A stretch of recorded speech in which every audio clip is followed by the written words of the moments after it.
Syl Hoxha, krye prokuror i prokurorisë themelore në prizren me zëdhënësin e policisë rajonale Hazir Berisha dhe me shefin e hetuesisë në prizren Bacaliun, kanë mbajtur një konferencë para medjave dhe kanë bërë të njohur për vetë dorëzimin e Naser Makullit, i dyshuar si pjesëmarrës në vrasjen e 22 vjeçarit në fshatin Sopit të Randës. Lidhur me këtë rast, kryeprokurori Syl Hoxha sot para medjave ka shpjeguar se tani më janë duke ndjekur që të dorëzohet edhe dorasi kryesor i Egzon Mazrekut, e ai është Xhevat Hysenaj.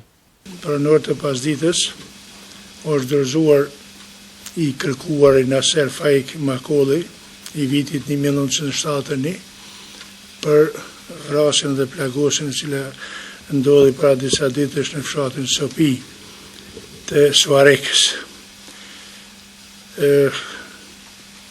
Dorëzimi i këtij të dyshuar i konsiderojmë se është rezultat edhe i punës mjaft profesionale të policisë rajonale në Prizren, por edhe të takimit apo të bashkëbisedimit me juve kur ne kërkuam ndihmën edhe qytetarëve, kur i njoftuam edhe qytetarët se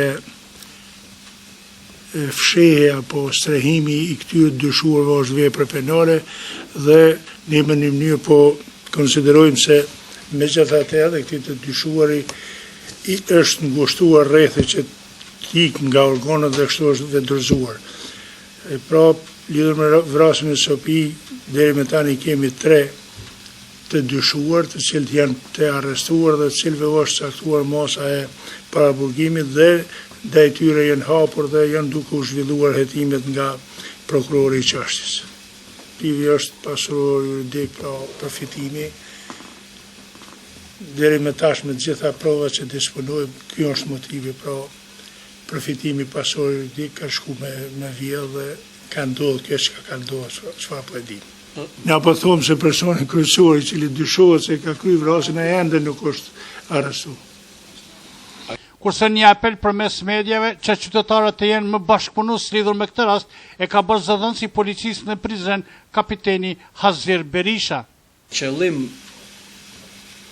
të krijimit një rendit më të qetë dhe më të sigurt në mesin tonë, kërkojmë nga qytetarët e Republikës Kosovës që edhe kësaj here të na ndihmojnë për ndodhjen e të dyshuarit kryesor lidhur me këtë rast. Shpresoj se ndihma juaj si çdo herë nuk do të mungoj as kësaj radhe.